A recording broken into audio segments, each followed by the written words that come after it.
Semoga kita semua dalam keadaan sehat walafiat ya. Anak-anakku, hari ini kita akan melanjutkan pertemuan kita kemarin ya, yaitu tentang operasi penjumlahan pada pecahan. Nah, anak-anakku, sebelum kita belajar, alangkah baiknya kita awali dengan berdoa dulu ya, agar segala kegiatan kita pada hari ini ataupun pembelajaran kita hari ini berjalan dengan baik dan diridhoi oleh Allah Subhanahu wa Ta'ala. Berdoa dimulai.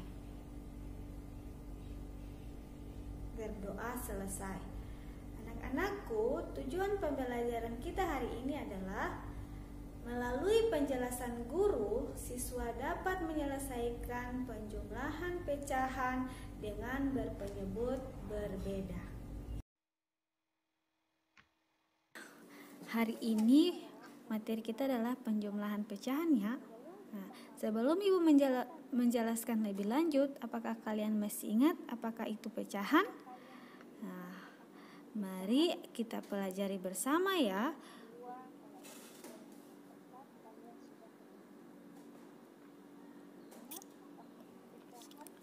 Nah,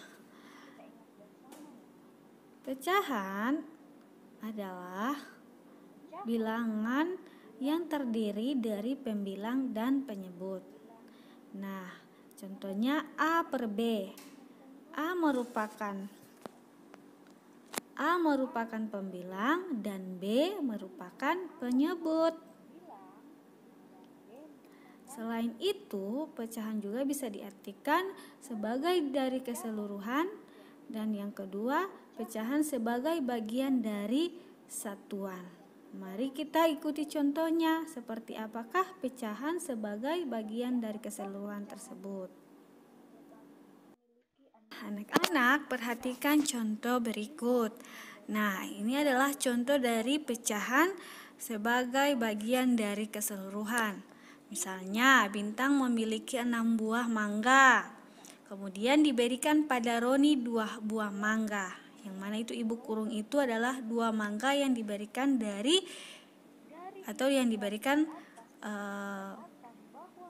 Bintang kepada Roni. Ya, dari ilustrasi di atas dapat dikatakan bahwa mangga yang diberikan atau yang diterima Roni adalah 2/6 bagian dari mangga yang dimiliki Bintang. Artinya mangga yang dimiliki Bintang adalah 6 dan diberikan kepada Roni 2, maka pecahannya menjadi 2/6.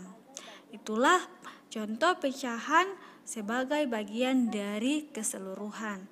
Nah, selain itu ada juga pecahan sebagai bagian dari satuan. Mari lihat percobaan atau ilustrasi berikut.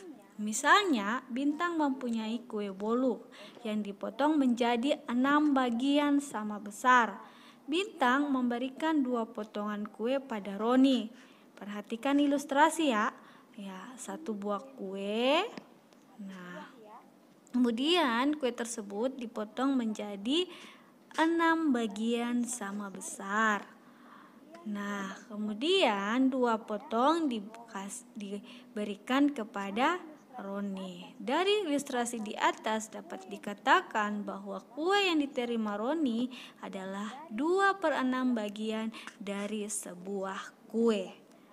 Nah, anak-anak, itulah konsep pecahan dari keseluruhan dan dari satuan. Nah, sekarang kita akan melanjutkan bentuk-bentuk pecahan sebagai bagian dari satuan. Sebelum Ibu melanjutkan ke penjumlahan pecahan, mari kita perhatikan seperti apakah bentuk-bentuk pecahan. Nah, yang pertama itu pecahan biasa.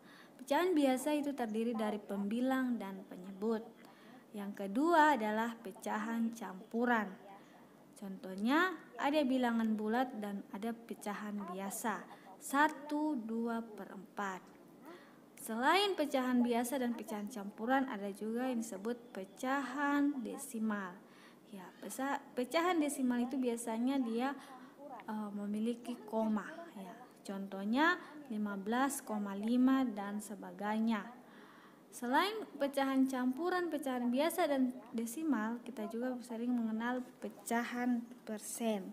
Seperti apakah pecahan persen? Yaitu bentuk pecahan yang biasanya nilai penyebutnya itu per 100 dan dinyatakan dalam lambang persen seperti 75% dan sebagainya. Operasi penjumlahan pecahan biasa terdiri dari dua ya, yaitu berpenyebut sama dan berpenyebut tidak sama. Nah, berpenyebut sama dan berpenyebut tidak sama. Lalu seperti apakah yang berpenyebut sama itu? Mari kita lihat penjelasan dari ini. Penjumlahan pecahan berpenyebut sama. Nah, anak-anak di kelas 4 juga kalian sudah mendapatkan ini. Hari ini kita akan mengulang kembali apa yang kalian telah pelajari dan lebih dipermantap lagi. Anak-anakku, tetap semangat. Penjumlahan pecahan-pecahan yang berpenyebut sama menghasilkan suatu pecahan yang pembilangnya merupakan hasil jumlah pembilang dari pecahan-pecahan yang dijumlahkan, sedangkan penyebutnya tetap. Ingat anak-anakku, bahwa pembilang itu bagian yang di atas dan penyebut yang bagian di bawah. Mari perhatikan contoh ya. Contoh seperti ini.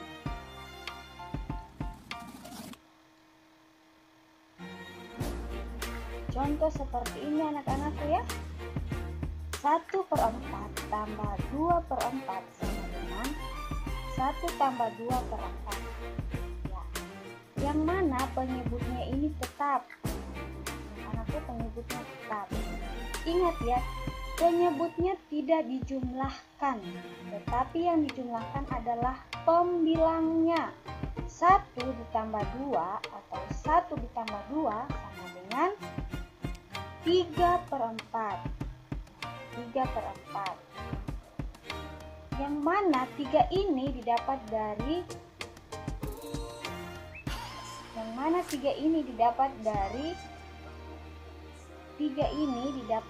1 ditambah 2 sama dengan 3. Ya. Penyebutnya tetap 4. Ini penyebutnya. Dan ingat anak-anakku, penyebut ini tidak dijumlahkan. 4 tambah 4. Tidak ya, tidak dijumlahkan, tetapi penyebutnya sama. Tetap. Karena itulah penjumlahan pecahan berpenyebut sama. Penyebutnya tetap. Anak-anakku, sampai di sini sudah jelas? Mari kita lanjutkan dengan contoh lain. Contoh di samping yaitu 2/6 tambah 5/6. Yang dimana penyebutnya adalah 6. Penyebut ini kita tidak jumlahkan, dia tetap. Ya, dia tetap. Yang dijumlahkan itu adalah pembilang. 2 ditambah 5. 2 ditambah 5 sama dengan 7. Jadi, hasil dari 2/6 tambah 5/6 adalah 7/6. 7/6. Anakku, sekali lagi Ibu ingatkan, penjumlahan pecahan berpenyebut sama, penyebutnya tidak dijumlahkan, begitupun dengan berpenyebut berbeda. Yang dijumlahkan itu adalah pembilangnya. Pembilangnya ya anak-anakku. Nah, kalau sudah seperti ini kita bisa sederhanakan dan bisa juga tidak ya anak-anakku. Sampai di sini penjumlahan pecahan berpenyebut sama sudah jelas. Lalu anak-anakku, bagaimanakah penjumlahan pecahan berpenyebut berbeda? Mari kita lanjutkan. Berbeda. Penjumlahan berpenyebut berbeda ini ada 2 cara pengerjaannya. Dan mungkin masih ada lagi cara-cara lainnya, akan tetapi yang akan dijelaskan hanya 2 cara, yaitu dengan menggunakan KPK dan menggunakan perkalian silang.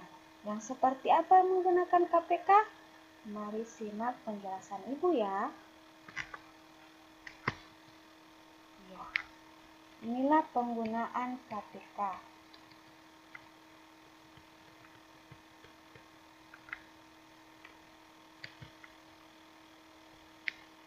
Untuk menjumlahkan pecahan-pecahan yang memiliki penyebut berbeda, kita harus menyamakan penyebut dari pecahan-pecahan tersebut dengan KPK-nya. Ya, mari kita lihat contohnya.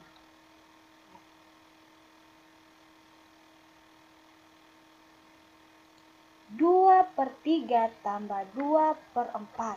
Nah, di sini penyebutnya sudah berbeda, yang mana pecahan pertama yaitu berpenyebut 3 dan pecahan kedua berpenyebut 4. Ketika sudah berbeda penyebut, maka kita harus menggunakan KPK. Kita mencari penyebut agar penyebutnya ini sama. Ya anak-anakku, mari kita cari KPK-nya terdahulu ya.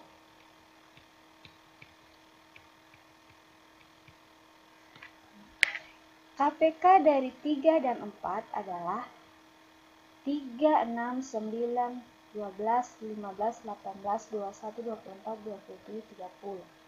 Kelipatan 4 adalah 4, 8, 12, 16, 20, 24, 28, 32, 36, 40.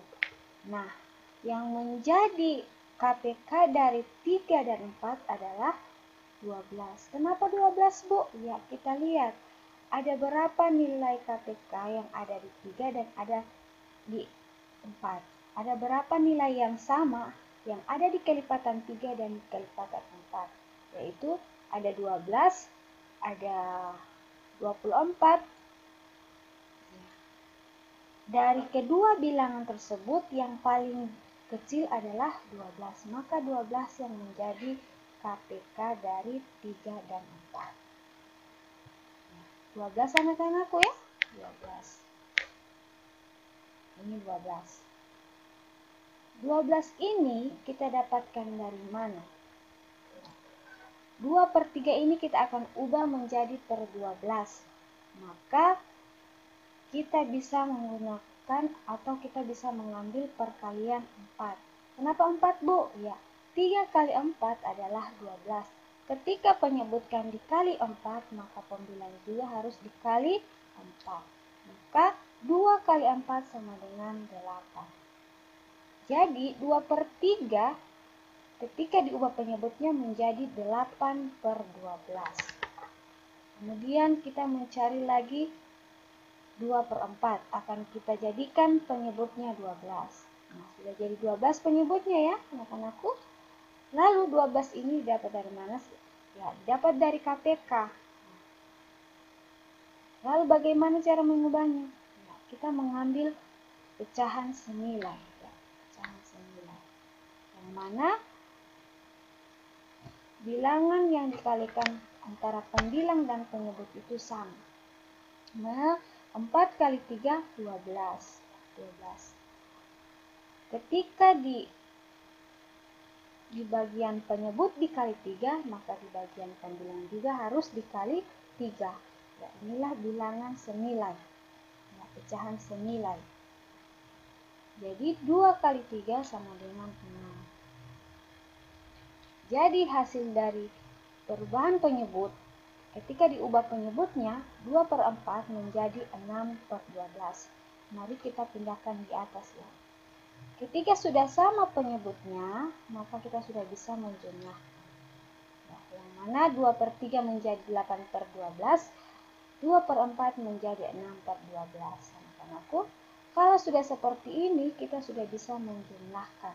Itu 8 tambah 6 sama dengan 14. Penyebutnya tetap ya anak-anakku, tidak dijumlahkan. Ingat, tidak dijumlahkan penyebutnya. Penyebutnya tetap. Jadi 14/12. Apabila pembilang lebih besar dari penyebut, kita bisa mengubahnya menjadi pecahan campuran. Nah, bagaimana anak-anak Ibu? Apakah kalian sudah paham dengan penjelasan Ibu tadi? Ya, begitulah cara penjumlahan dengan penyebut berbeda, yaitu kita bisa menggunakan KPK. Selain KPK, kita juga bisa menggunakan perkalian silang. Nah, pada KPK ini selain menggunakan pecahan senilai untuk mencari nilai pembilangnya, maka kita bisa juga menggunakan dengan pembagi, yang mana penyebut yang kita sudah dapatkan dari KPK kita bagi dengan penyebut sebelumnya. Contoh seperti ini anak-anakku ya. 12 dibahagi 3 sama dengan 4. Ya. 12 dibahagi 3 sama dengan 4. Ya. Ini 12 ini kita bagi ya. Yang kita sudah dapatkan tadi, penyebutnya kita bagi dengan penyebut sebelumnya. Ya, jadi 12 dibahagi 3 sama dengan 4. 4 ini kita kalikan dengan pembilang. Ya. Kita kalikan dengan pembilang yaitu 2. 4 kali 2 sama dengan 8. Ya. Kalian lihat arah panahnya ya kemana? 8. Jadi ini pembilang dari 2/3. Itu 8. Penyebutnya adalah 12. Selanjutnya penyebut yang kedua ya. Jadi kita sudah dapatkan 12. Maka yang kedua juga kita bagi dengan penyebut sebelumnya yaitu 4. 12 bahagi 4 sama dengan 3. 3 ini kita kalikan dengan pembilang yang di atas. 3 dikali 2 sama dengan 6. Nah, anak bisa lihat ya. 3 dikali 2 sama dengan 6. Jadi ketika sudah ditemukan pembilangnya dan penyebutnya sudah sama, maka kita sudah bisa menjumlahkan penyebutnya. Jadi 8/12 tambah 6/12 sama dengan 14/12. 14 ini dapat dari mana? Ya, 8 tambah 6 sama dengan 14. 12 ini tetap ya anak-anak, ingat. Penyebutnya tetap. Apabila dia berbeda, maka kita harus mencarinya terdahulu untuk bisa menjadi sama penyebut. Ingat, penyebutnya tidak dijumlahkan ya anak-anakku. Ya, selanjutnya ketika pembilang lebih besar dari penyebut, maka kita bisa ubah menjadi pecahan campuran. Seperti ini anak-anakku, 14 dibahagi 12 sama dengan 1. Ya, 14 bahagi 12 1 ya, sisa 2. Yang mana 1 menjadi bilangan bulat, 2-nya menjadi pembilang, 12 tetap, yaitu penyebutnya 12. Jadi hasil dari 2/3 tambah 2/4 adalah 1/2/12. Inilah hasil dari penjumlahan 2/3 tambah 2/4. Nah, sampai di sini apakah anak-anak ibu sudah mengerti? Apabila belum paham, kalian bisa ulang-ulang atau saksikan kembali videonya dan jangan di skip-skip ya, supaya kalian paham dengan penjelasan ibu guru. Nah, selanjutnya kita menggunakan selain KPK, kita juga menggunakan perkalian silang. Nah, anak-anak seperti ini contohnya. 3/2 ditambah 4/3 sama dengan 9/6 tambah 8/6. Nah, sebelum dapat hasilnya ini, langkah-langkahnya sebagai berikut. Perkalian silang ini yang mana pembilang pada pecahan pertama dikali dengan penyebut pada pecahan kedua. Lihat, perhatikan arah panah ya anak-anak. 3 dikali 3 sama dengan 9. Dia menjadi pembilang pada pecahan pertama.